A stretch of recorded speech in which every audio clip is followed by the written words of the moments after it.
We've also been following closely this horrific apartment building collapse down in Miami. Saagar, what's the latest there? This is really bad. And so, we wanted to make sure that we consider the story as much as possible. It's one of the biggest stories in the country, in my opinion, and I don't really think the political media is paying nearly enough attention. And so if you guys missed this, what actually happened here at the Champlain Towers it's not in Miami, it's actually nearby in South Florida, was really horrific. And we have a video actually taken of the collapse that was taken from a balcony. So you can see the complete and total collapse there just in a matter of seconds, filmed from a nearby balcony in Surfside, Florida. And you watch just how quickly the entire thing completely disintegrates. And of course, the question arises, how the hell does this happen? I mean, was this because Florida's like moving around? Is this like an ocean thing? Is this building code? And possibly it's all of the above. And I don't want to be glib and turn this political because there are like 150 people who are unaccounted for. Sadly, I think we know what that means. Yeah. And there are at least a couple of confirmed dead that we have so far. But what really struck my eye was this horrific story in the New York Times that this all seemed incredibly preventable. So let's put this up there. An engineer warned of a, quote, major structural damage at the Florida condo complex in 2018. Here's what he said. He said that the report helped shape plans for a multi-million-dollar repair project.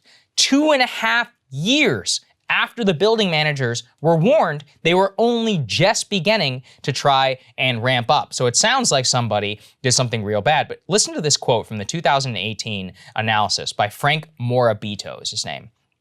Though some of this damage is minor, most of the concrete deterioration needs to be repaired in a timely fashion. But the problem is that even within this, the person did not see that that it could have imminent collapse, essentially. But he did say that any sort of maintenance had to be maintaining, quote, the structural integrity of the building and its 136 units. So overall, look, these people were warned. They waited 2.5 years before they were even gonna get started. And now almost 150 people are probably dead. And I really don't know what else to say.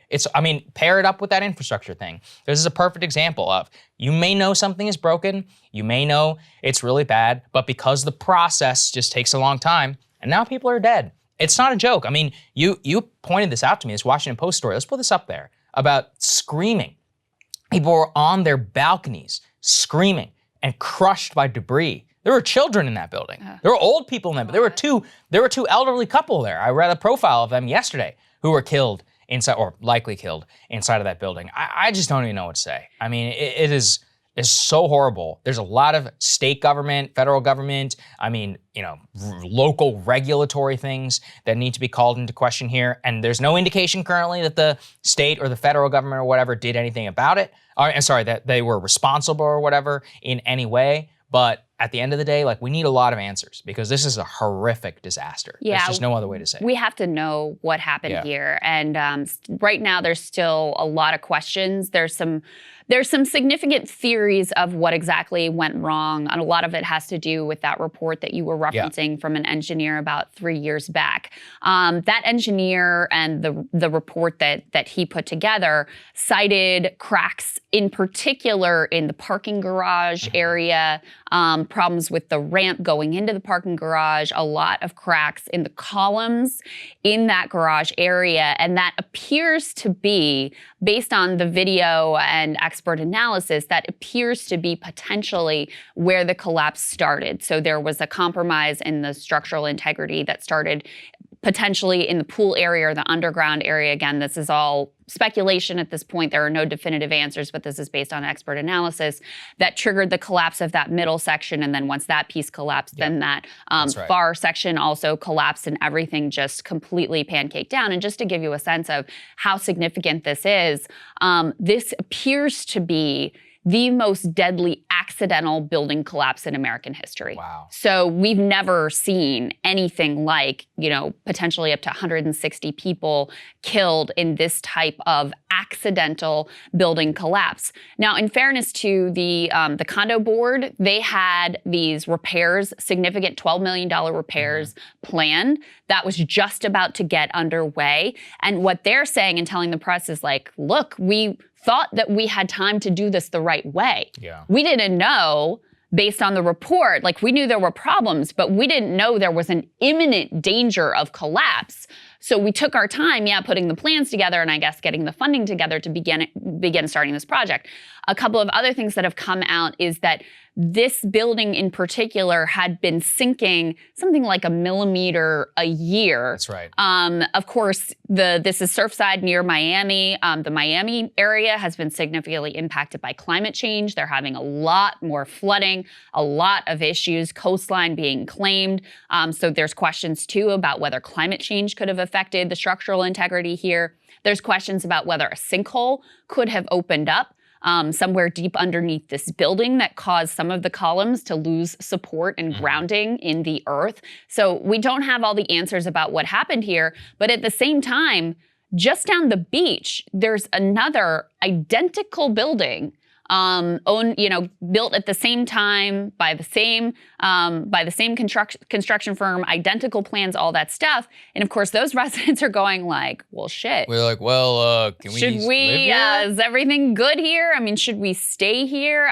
And so it's a very scary situation. And then there's of course the bigger questions too about how many buildings in this area that are subject to similar, climate change forces, similar erosion, similar potential sinkhole, like how many other buildings are at risk that have absolutely no idea. So these are all incredibly significant questions to answer. And I do think that, when I saw this happen, in addition to just how absolutely horrific and heart-wrenching it is. I mean, 1 minute you're asleep in your bed and the next minute it's over, right?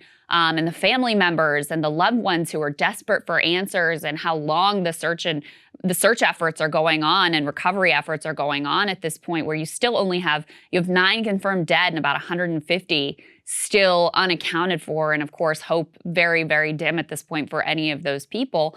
But as you were saying, last week we talked about there's a pedestrian bridge right out here outside of DC that just collapsed onto the interstate, onto 295.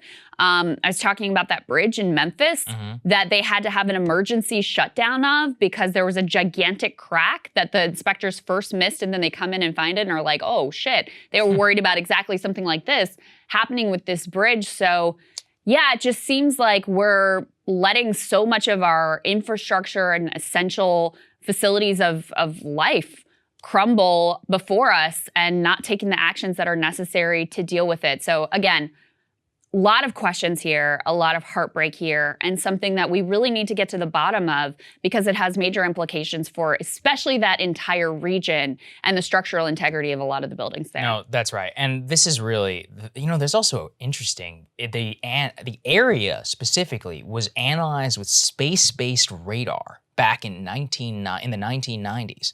And they found that there was some sinking indicated, but only in the area of the Surfside building. The Surfside building. Yeah. And actually in 2015, a resident had sued the condo complex saying that water was seeping into her walls. And so again, possibly that's an area. I think there's a lot of questions that need to be asked with the structural integrity. And one other thing I wanted to note here is New York Times has an article this morning about the sort of theories of what might have happened. And there was significant construction happening in the next door building as well. And apparently someone from the condo board had reached out to the city and said, we're worried about the integrity of our building because this construction next door is so intense. Rattling it, right. And it's rattling it. So that's another potential factor here. And likely the case is that maybe some or all of these factors played in because, again, this is extraordinarily rare throughout history. This would be the deadliest accidental building collapse in American history. So for that to happen in this dramatic and horrifying of a fashion, you have to have a cascading chain of events of things that went wrong. So you've got a building potentially that's deteriorating. You've got climate change further eroding. You may have a sinkhole, and then you have the precipitating event of this construction that could be the chain of events that led to this collapse. That's right. Look, we're going to stay on the story. Unfortunately, I'm sure there's a lot of bad information to come out. Only thoughts with the people who lost some people in that building or are awaiting results, because that is just a horrific thing that you have to deal with. So really sorry for all of you. Hey guys, thanks so much for watching. That's right. Just as a reminder, you can become a premium subscriber today. Watch the full show completely uncut, our reactions to each other's monologues. You get to listen to it. You get to ask us questions, all that good stuff. Link is right there in the description or at breakingpoints.com. Best of all, great way to say screw you to the mainstream media.